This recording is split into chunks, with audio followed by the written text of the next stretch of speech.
যুবক বাবা, আগামীকাল যদি মৌতের বিছনায় পড়ে যাও, দেখবা কি হালাত। তোমার গায়ের গেঞ্জিটা তোমার আপন লোক বেলেট দিয়া কেটে কেটে খুলে রাখবে। আমি হাফিজুর রহমানের ঘড়িটা আর একজনের হাতে দিয়ে বলবে, এটা আমার ঘড়ি, হাফিজের ঘড়ি না। আমার আব্বাজান একটা চিৎকার দিয়ে বলবে, ইমাম সাহেব আমার সন্তানের জানাজা না পড়াইয়া যাইবেন না। বাবা কাউকে বলবে, যাও কেউ বাজারে গিয়ে কাফন কিনে আনো। আর এক দলকে বলবে, যা বাঁশবাগানে গিয়ে কবর খনন কর। আর এক দলকে বলবে, তাড়াতাড়ি গরম পানি কর, চিরবিদায়ের গোসল গরম পানি কর। তোমাকে আমাকে ঘর থেকে সবাই টেনে টেনে নামাইয়া ওই গোসলখানায় মশারি টানায় দিবে, গরম পানি দিয়ে গোসল করাইয়া সাদা কাফন পরাইয়া মসজিদের খাটের মধ্যে তোমার আমার দেহটাকে উঠাইয়া যখন জানাজার দিকে নিবে, আম্মাজান জানালা দিয়া তাকায় বলবে, আমার বাবারে কই নাও, জীবনের বা শেষবারের মতো একটু চেহারাটা দেখাইয়া যাও। আমি আমার বাবার চেহারাটা একবার শেষবারে দেখে নেই।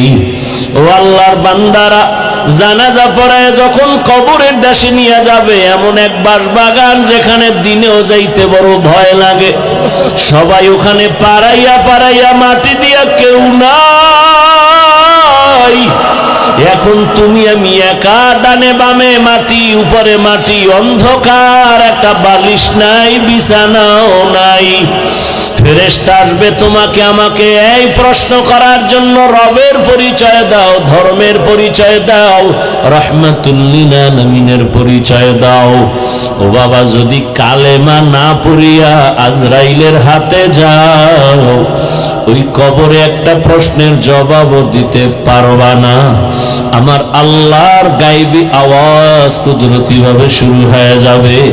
নবীজি বলেন, আমার আল্লাহ বলবেন, ফেরেশতা ওকে ধর।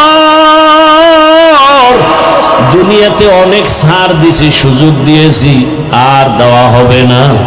আমার দেওয়া পানি, আমার দেওয়া সূর্যের আলো, চাঁদের আলো, জমিনের ফসল, গাছের ফল, নদীর মাছ খাইলো। আলেম ওলামারা পায়ে ধরে ধরে নামাজের বয়ান করলো, শুনলো না, মানলো না। এমন নাফরমান যে নিজেও নামাজ পড়ে না, অন্যে পড়ে তাও পছন্দ করে না। নিজেও হালাল খায় না, অন্যে খায় তাও পছন্দ করে না। নিজেও দাড়ি রাখে না, অন্যে দাড়ি রাখলে তাও পছন্দ করে না। নিজে পর্দা করে না, অন্যেরা পর্দা করে তাও পছন্দ করে না। নবী বলেন, আমার আল্লাহর কুদরতি গায়বী আওয়াজ আসতে থাকবে, কবরের সাথে জাহান্নামের সাথে রাস্তা বানায় দাও। কবরটা জাহান্নামের আগুনে ভরিয়া যাবে।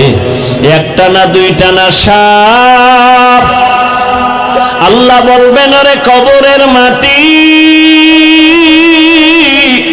এই বেনামাজি নাফরমানকে দুই দিক থেকে জোরে জোরে চাপ দাও।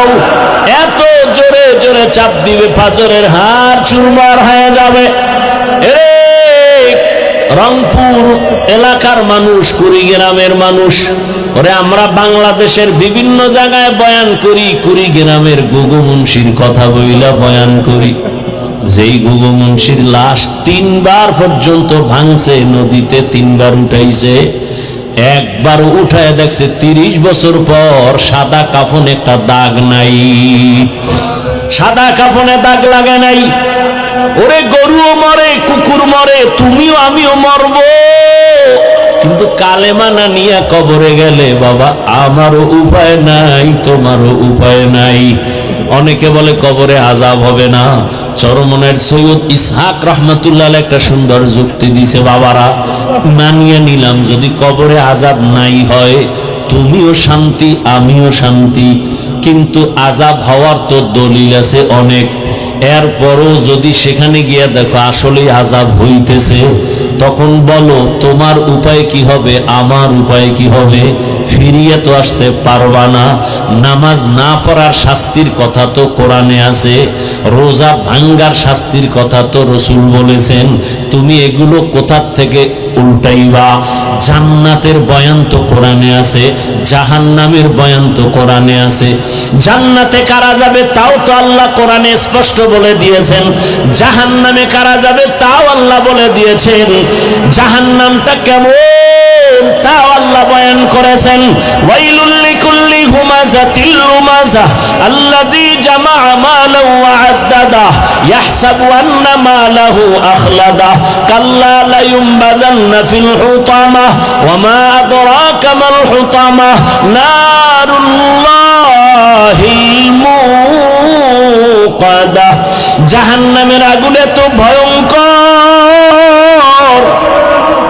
দুনিয়ার আগুন হাতে লাগলে হাত জ্বলে, পা জ্বলে না, পায়ে লাগলে পা জ্বলবে, হাত জ্বলবে না। আর জাহান্নামের আগুন এত কঠিন, আল্লাহ বলেন তাত্তালিউ আলাল আফইদা। জাহান্নামের আগুন শরীরের যে কোনো জায়গায় লাগা মাত্র কলিজাটা পর্যন্ত ভুনা হয়ে যাবে। আরে কেমনে বুঝাবো? হেদায়াত না থাকলে করার কি? আবু জাহিল্লার কথা তো শুরুতেই বলছি।